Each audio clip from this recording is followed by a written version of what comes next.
প্রিয় কর্মরত এবং অবসরপ্রাপ্ত কর্মচারী বন্ধুরা, এখন কর্মী সমাজের সবথেকে গুরুত্বপূর্ণ প্রশ্ন confederation of state government employees and others versus state of West Bengal and others অর্থাৎ ডিএ মামলায় কর্মীপক্ষের জয় সম্পর্কে আমরা এতটা আত্মবিশ্বাস কেন দেখাচ্ছি। 2022 সালের 28শে নভেম্বর প্রথম মামলাটি মহামান্য সুপ্রিম কোর্টে ওঠে। তারপরে জাস্টিস ঋষিকেশ রায়, জাস্টিস দীনেশ মাহেশ্বরীর বেঞ্চ এই মামলাটা শোনেননি এবং জাস্টিস দীপঙ্কর দত্ত একটা কারণ দেখিয়ে এই মামলা থেকে সরে যান। কিন্তু এই দীর্ঘ তারিখ পে তারিখ সংস্কৃতির পর্বে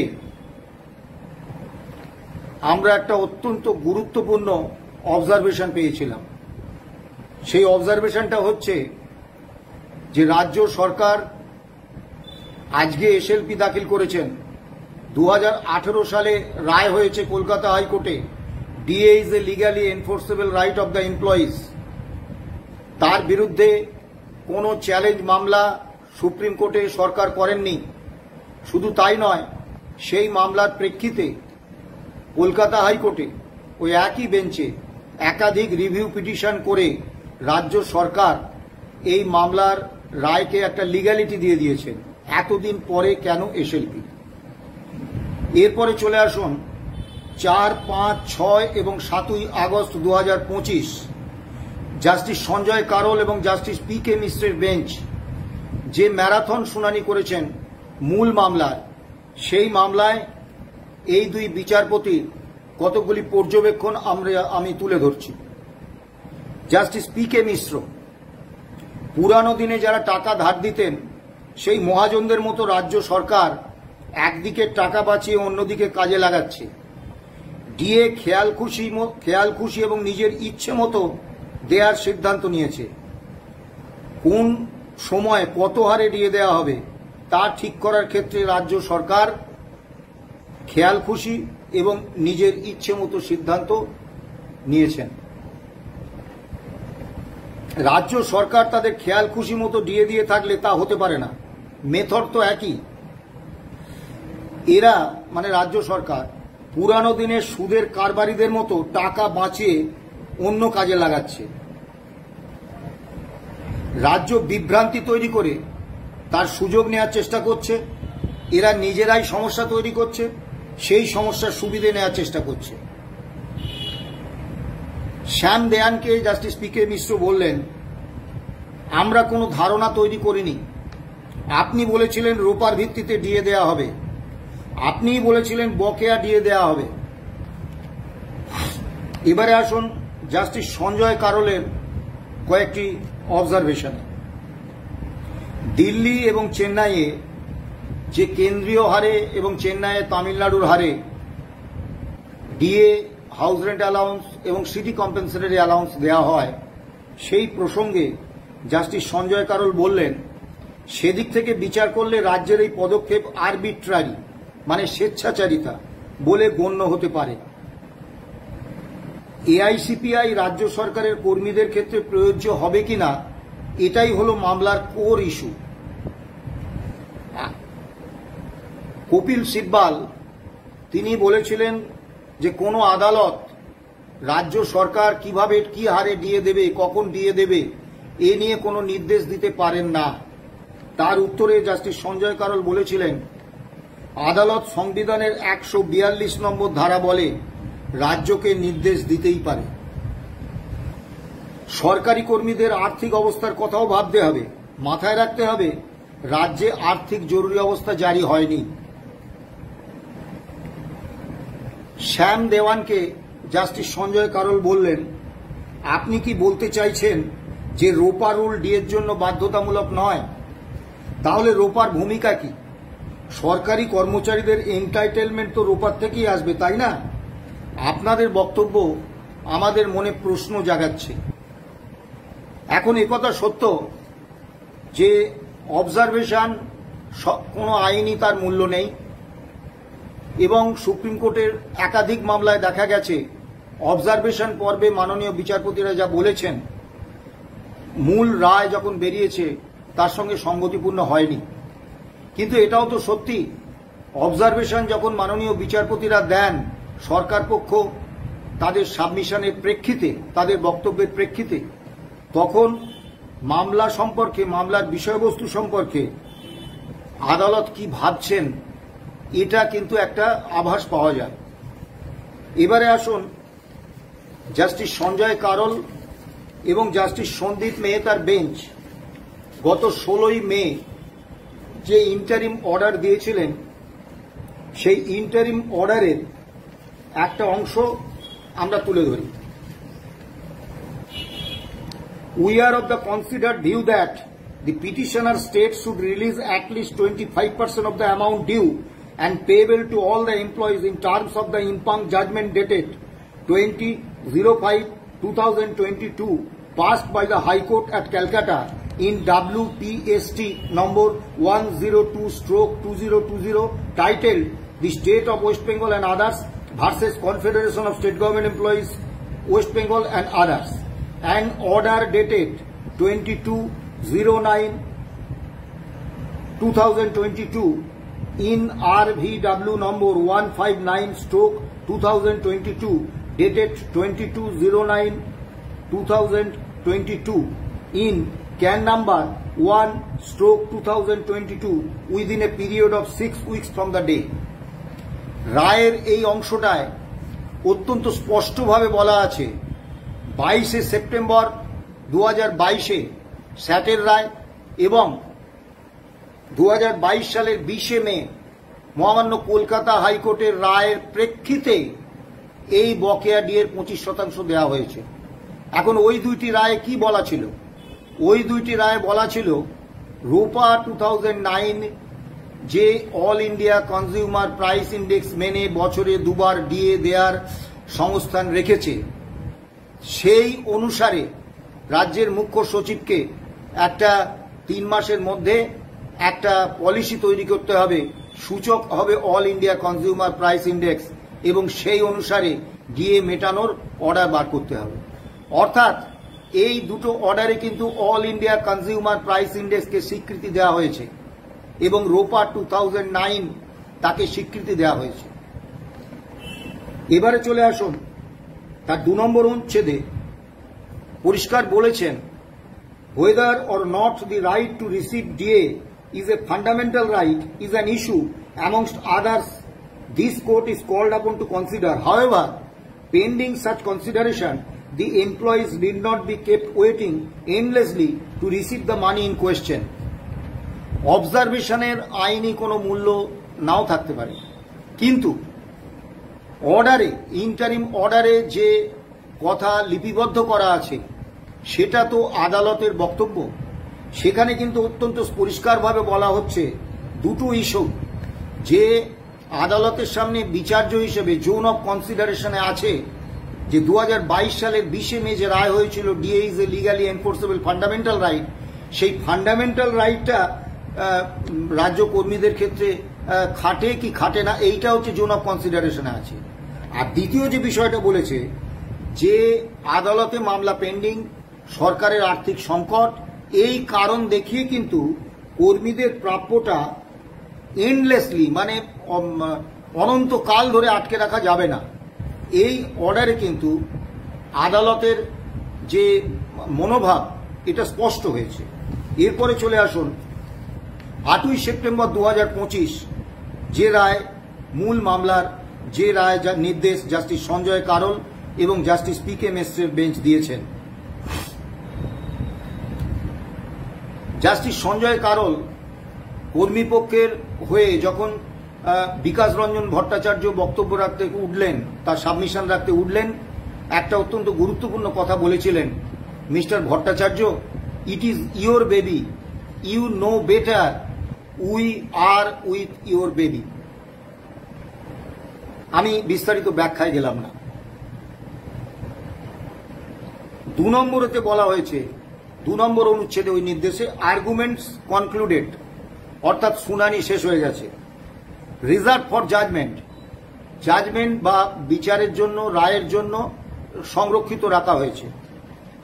4 নম্বর অনুচ্ছেদে বলা হচ্ছে, let the petitioners file their fresh written submissions comprehensive in nature dealing with all aspects argued before us within a period of 2 weeks. Respondents shall comprehensively respond to the same within a period of 1 week thereafter. অত্যন্ত গুরুত্বপূর্ণ বিষয়টি। কি বলা হয়েছে? সরকার পক্ষের মাননীয় আইনজীবীরা মাননীয় বিচারপতিদের সামনে যা যা বলেছেন, অতিরিক্ত কোনো বিষয় নয়, যা বলেননি তা নয়, যা যা এই যাবৎকালে বলেছেন তার একটা কম্প্রিহেন্সিভ রিটন সাবমিশন 2 সপ্তাহের মধ্যে করতে হবে। এবং রেসপন্ডেন্টস, যারা রেসপন্ডেন্ট, 3টি সংগঠন এই মামলায় রেসপন্ডেন্ট এবং আরো 5 জন ব্যক্তি কর্মচারী এই মামলায় রেসপন্ডেন্ট। একটি মঞ্চকে তারা এই মামলায় যুক্ত হওয়ার জন্য আবেদন করেছিলেন, সুপ্রিম কোর্ট সে আবেদন খারিজ করে দিয়েছিলেন। তারা শুনানিতে অংশগ্রহণ করতে পারবেন এই সুযোগ সুপ্রিম কোর্ট তাদের দিয়েছিলেন। তারা কিন্তু এই মামলার রেসপন্ডেন্ট নন। তা যারা রেসপন্ডেন্ট তারা comprehensively respond to the same, অর্থাৎ সরকার পক্ষ যে সাবমিশনটা করবেন রিটেন সাবমিশন, তাতে রেসপন্ড করবেন। তার মানে সরকার পক্ষ ওই সাবমিশন করার পরে সেটা কিন্তু আমাদের কাছে দেবেন। আমরা সেই রিটেন সাবমিশন দেখে আমাদের যা সাবমিশন সেটা আমরা তৈরি করব। অর্থাৎ শেষ বক্তব্যটা রাখার সুযোগ মহামান্য আদালত কিন্তু আমাদের দিয়েছে। এবারে আসুন একটু পিছিয়ে যাই।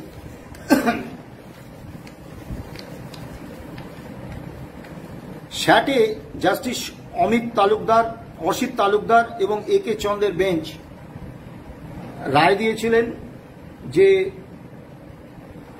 ডিএ রাজ্য সরকারের এখতিয়ার, কর্মচারীদের অধিকার নয়। এখন যে কোনো মামলায় পিটিশনটা হচ্ছে অত্যন্ত গুরুত্বপূর্ণ। আমাদের এই মামলার যে পিটিশন সেটা তৈরি করেছিলেন সর্দার আমজাদ আলী, তাকে সহযোগিতা করেছিলেন মাসুম আলী সর্দার, প্রবীর চ্যাটার্জি এবং আমি, আমাদের সংগঠনের সাধারণ সম্পাদক মলয় মুখোপাধ্যায় এবং তৎকালীন আইএনটিইউসির রাজ্য সভাপতি রমেন পান্ডে, প্রয়াত রমেন পান্ডে, তিনি কিন্তু এই কাজে সর্দার আমজাদ আলীকে যথেষ্ট সহযোগিতা করেছিলেন। মূলত প্রয়াত রমেন পান্ডের উদ্যোগেই যখন কোনো আইনজীবী আমাদের মামলা নিতে চাইছিলেন না রাজরোষের আতঙ্কে, তখন এই সর্দার আমজাদ আলীর সঙ্গে আমাদের যোগাযোগ করিয়ে দেন এবং আমাদের মামলাটি সর্দার আমজাদ আলী নেন। এই পিটিশনটা এত সুন্দর এবং নিশ্চিতভাবে সর্দার আমজাদ আলী তৈরি করেছেন যে আজ পর্যন্ত 6টা মামলার রায় হয়েছে। রাজ্য সরকারের বাঘা বাঘা আইনজীবীরা সওয়াল করেছেন, কিন্তু সেই পিটিশনে, নিশ্ছিদ্র পিটিশনে এমন কোনো ছিদ্র খুঁজে পাননি যেখান থেকে কালনাগিনী গিয়ে ছোবল মারতে পারে কর্মীপক্ষকে। অর্থাৎ এই মামলার যে ফাউন্ডেশন স্ট্রাকচার বা স্ট্রাকচারাল ফাউন্ডেশন, এটা সর্দার আমজাদ আলী মানে অনন্য এক মেধা, ধীশক্তি, ধৈর্য এবং পরিশ্রমের প্রমাণ দিয়ে এমনভাবে তৈরি করেছিলেন যে ফাউন্ডেশন স্টোনটা কিন্তু আমাদের যথেষ্ট শক্তপোক্ত। আজ পর্যন্ত কোনো কালনাগিনী ওই নিশ্ছিদ্র ফাউন্ডেশন ভেদ করে লক্ষিন্দরকে ছোবল মারার সুযোগ করে উঠতে পারেনি এবং আগামী দিনেও পারবে না। এবারে আসুন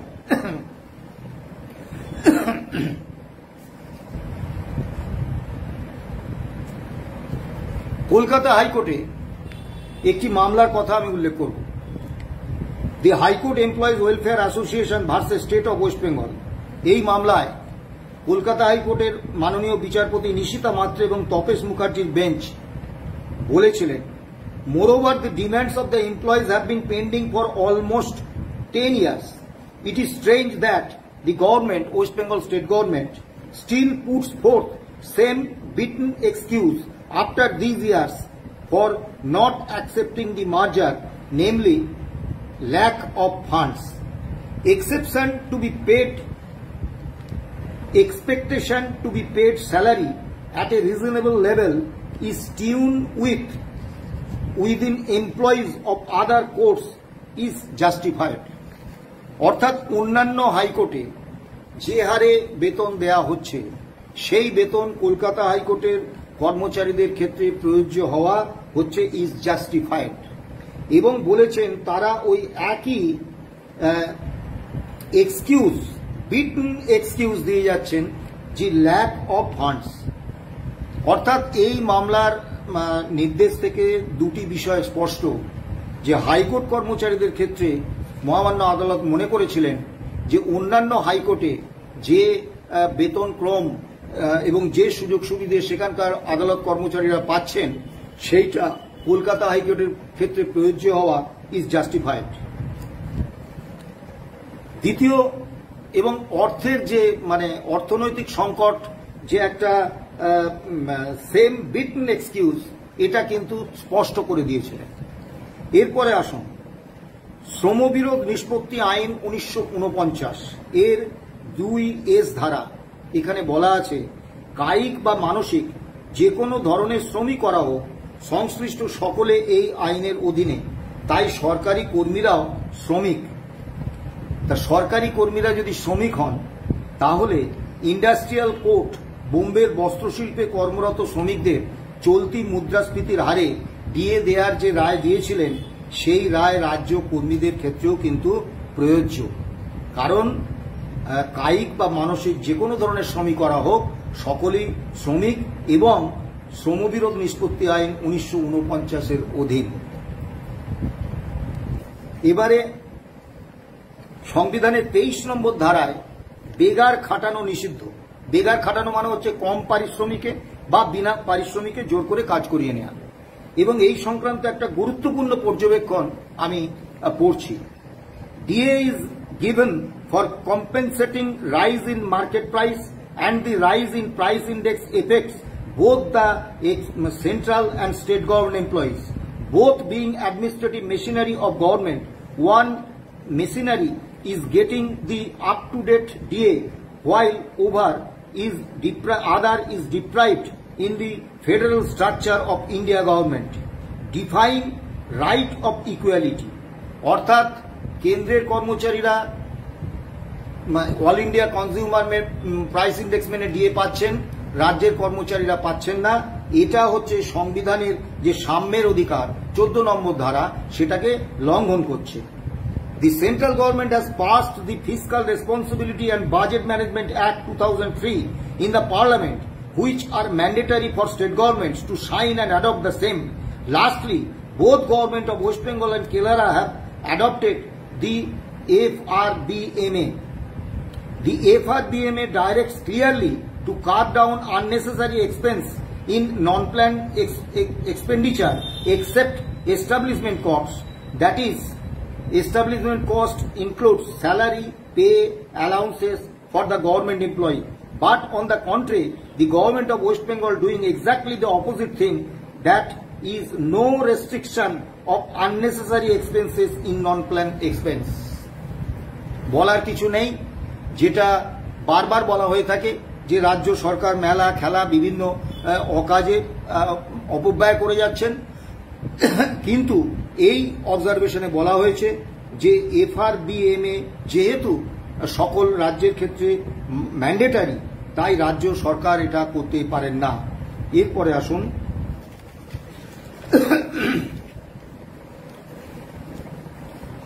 1987 সালের 18 ডিসেম্বর রাজ্যের অর্থ দপ্তর 13,600 নামে একটা আদেশনামা প্রকাশ করেছিলেন।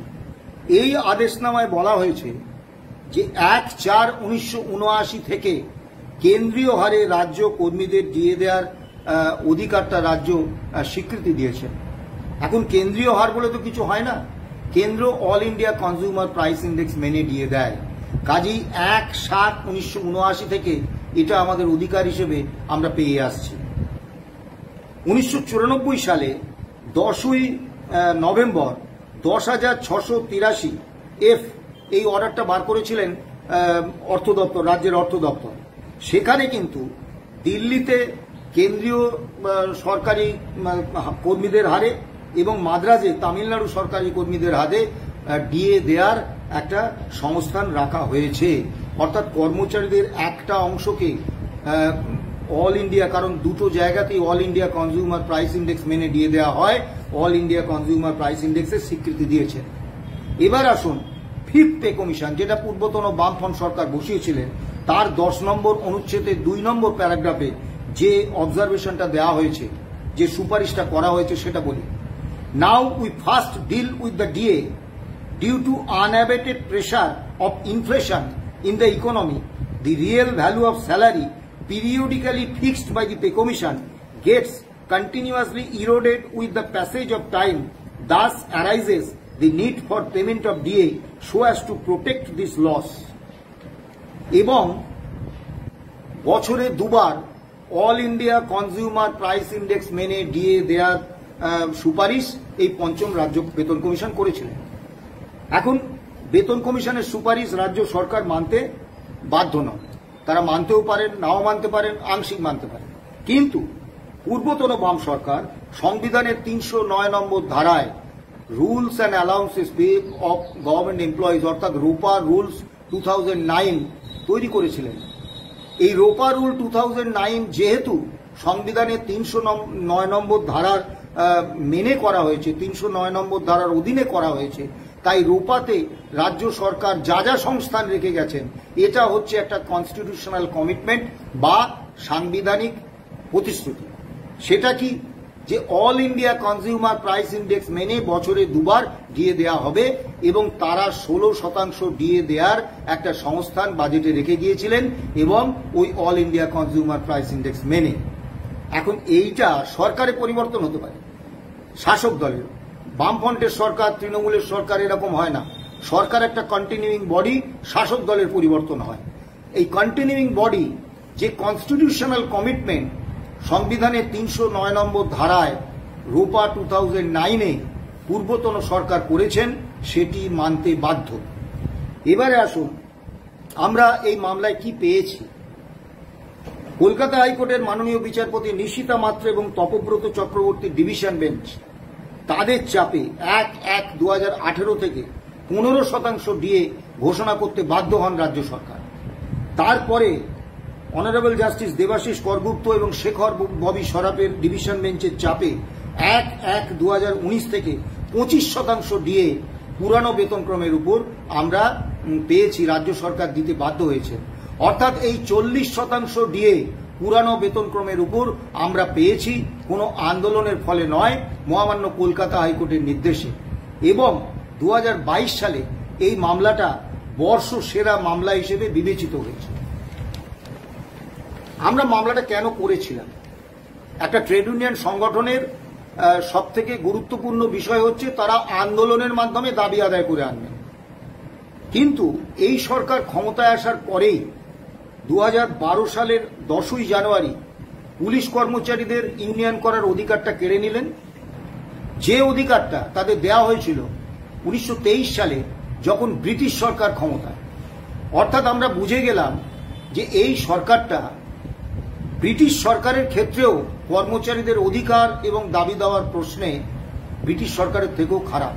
তারপর একে একে বিভিন্ন দপ্তর থেকে ইউনিয়ন করার অধিকার কেড়ে নেওয়া হলো।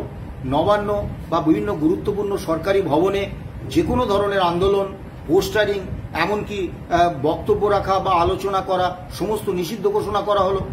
এবং এমন একটা পরিস্থিতি তৈরি করা হলো যে পরিস্থিতিতে আন্দোলনে কর্মচারীদের সংগঠিত করা তো দূরস্থান, দাবির কথাটা উল্লেখ করাটাই অপরাধ বলে বিবেচিত হল।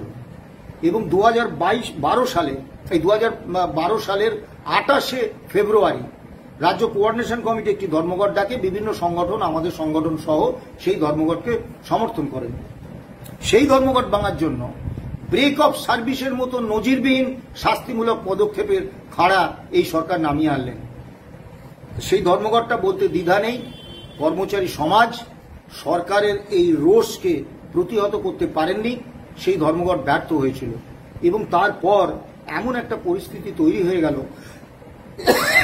আমার এবং আমাদের সংগঠনের সাধারণ সম্পাদক মলয় মুখোপাধ্যায়ের বিরুদ্ধে 2012 সালের 13ই এপ্রিল ওই সরকার পক্ষ, সিএমও, চিফ মিনিস্টার্স অফিস, 3 জন মহিলা অফিসারের শ্লীলতাহানি সহ অত্যন্ত কুৎসিত বিভিন্ন অসত্য অভিযোগে জামিন অযোগ্য ধারায় মামলা আনলেন। এবং এমন একটা আতঙ্কের পরিবেশ তৈরি হলো যে আমরা বুঝলাম যে আন্দোলন করাটা খুব কঠিন হয়ে পড়েছে, তাই কৌশলগত অবস্থান হিসেবে আদালতে ডিএর অধিকারটা প্রতিষ্ঠা করা দরকার। আমরা মূলত তিনটি উদ্দেশ্যেই মামলা করেছিলাম। এক, আইনিভাবে কর্মীদের ডিএর অধিকারকে প্রতিষ্ঠা দেওয়া।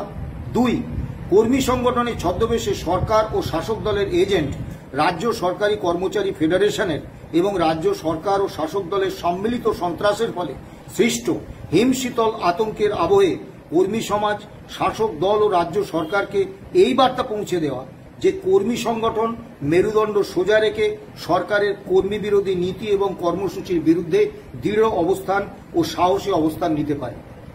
আমরা মনে করি যে এই বার্তাটা আমরা কর্মী সমাজের কাছে এবং সরকারের কাছে পৌঁছে দিতে পেরেছি। ডিএর মতো সকলের গ্রহণযোগ্য, সকলের দাবিতে সমগ্র কর্মরত এবং অবসরপ্রাপ্ত কর্মী সমাজকে মানসিকভাবে এক সূত্রে বাঁধা, আমরা সেটাও পেরেছি।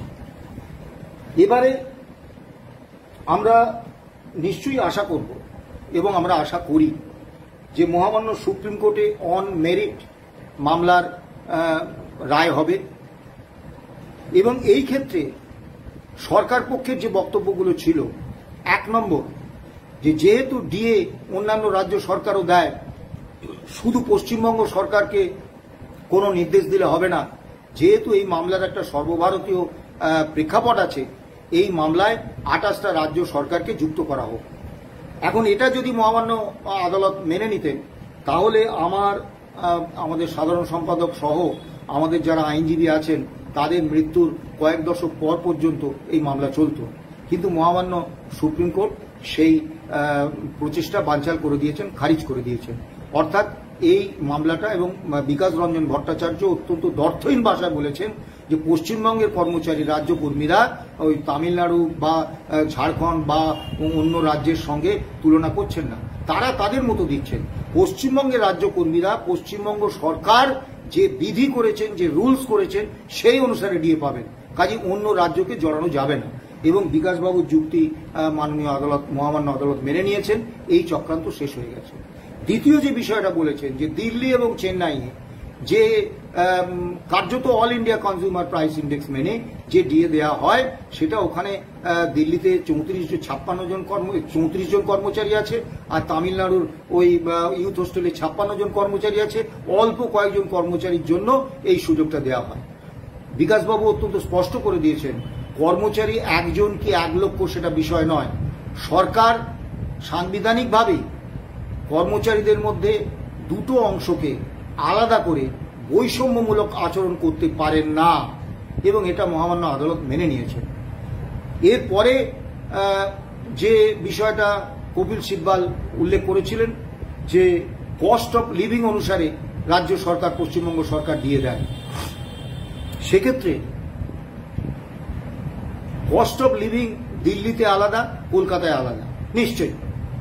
তা কস্ট অফ লিভিং যদি রাজ্য সরকারের ডিএ দেওয়ার সূচক হয়, তার তো একটা অর্ডার থাকবে।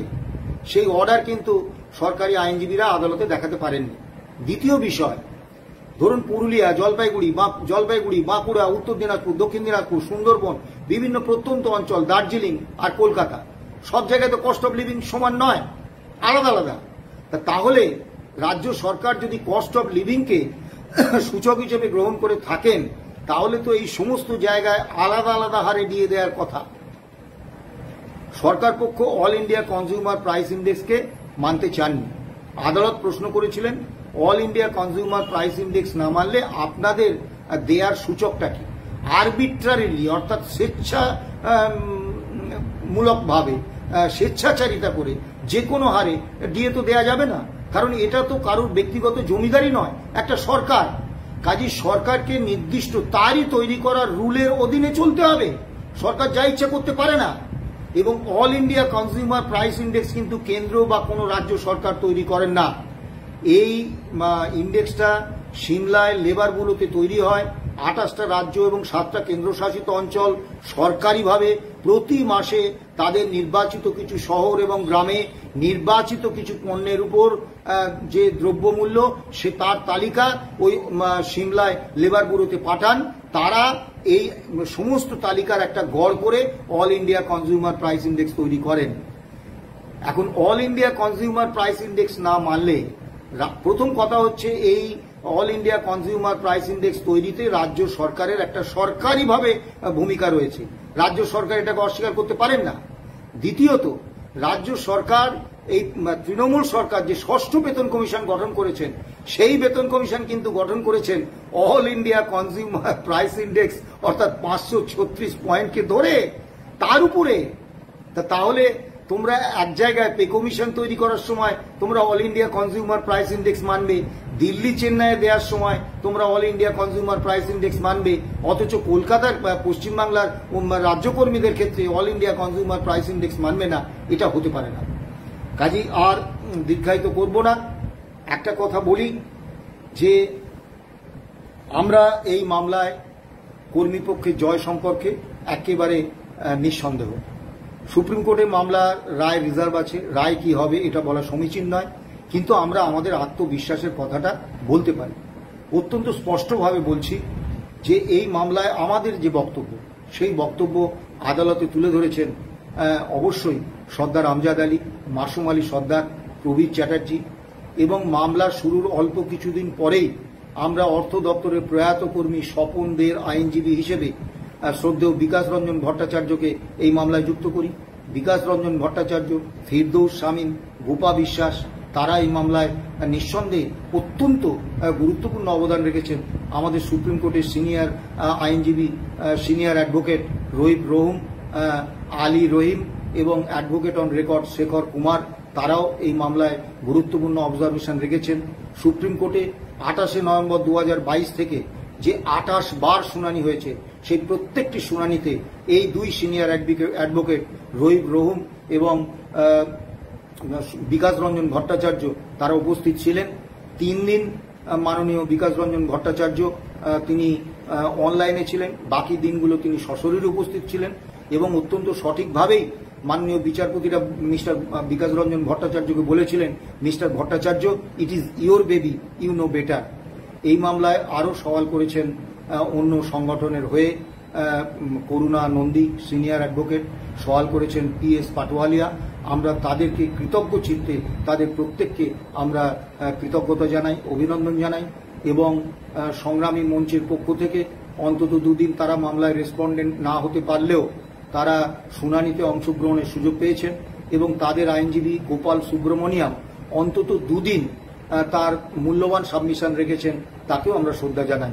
সব শেষে সমস্ত অবসরপ্রাপ্ত এবং কর্মরত রাজ্য সরকারি কর্মচারী, বোর্ড, কর্পোরেশন, পঞ্চায়েত, পুরসভার কর্মচারী, শিক্ষক, শিক্ষাকর্মী প্রত্যেককে আমরা কৃতজ্ঞতা জানাই যে এই দীর্ঘ 10 বছর ধরে নানা ঘাত প্রতিঘাতের মধ্যেও আপনারা কনফেডারেশন অফ স্টেট গভর্নমেন্ট এমপ্লয়িজের উপর, আমাদের উপর আস্থা, বিশ্বাস, ভরসা রেখেছেন এবং শেষ পর্যন্ত মনে করেছেন যে আমরা আপনাদের কাছে ন্যায়টা এনে দিতে পারব।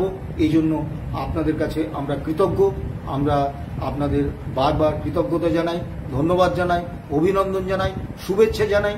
তবে দুর্ভাগ্য, 2016 সালে আমরা যখন মামলাটা করেছিলাম তখন কর্মরত এবং অবসরপ্রাপ্ত যেসব কর্মচারীরা আমাদের সঙ্গে ছিলেন তাদের অনেকেই আজ আর নেই, এবং এই মামলার রায় যখন বেরোবে তখন হয়তো আরও কিছু কর্মচারীকে আমরা বা অবসরপ্রাপ্ত কর্মচারীকে হারাবো। এটা দুর্ভাগ্য। তারা আদালতের দীর্ঘসূত্রতার কারণে এবং সরকারের কর্মচারী বিরোধী একটা অনড় অবস্থানের কারণে তারা মামলার রায়টা দেখে যেতে পারলেন না, মামলার সুফল তারা পেলেন না। তাদের উদ্দেশ্যে আমরা শ্রদ্ধা জানাই, তাদের আত্মা শান্তি কামনা করুক। এবং সবশেষে বলবো যে আদালতের মাধ্যমে আমরা একটা গুরুত্বপূর্ণ দাবি আদায়ের লড়াইয়ে নিশ্চয়ই সাফল্য পেয়েছি এবং এই মামলার রায় শুধু পশ্চিমবাংলার রাজ্যকর্মীদের ক্ষেত্রে নয়, সারা ভারতবর্ষের সমস্ত রাজ্যকর্মীদের ক্ষেত্রে এটা একটা গুরুত্বপূর্ণ মাইল ফলক।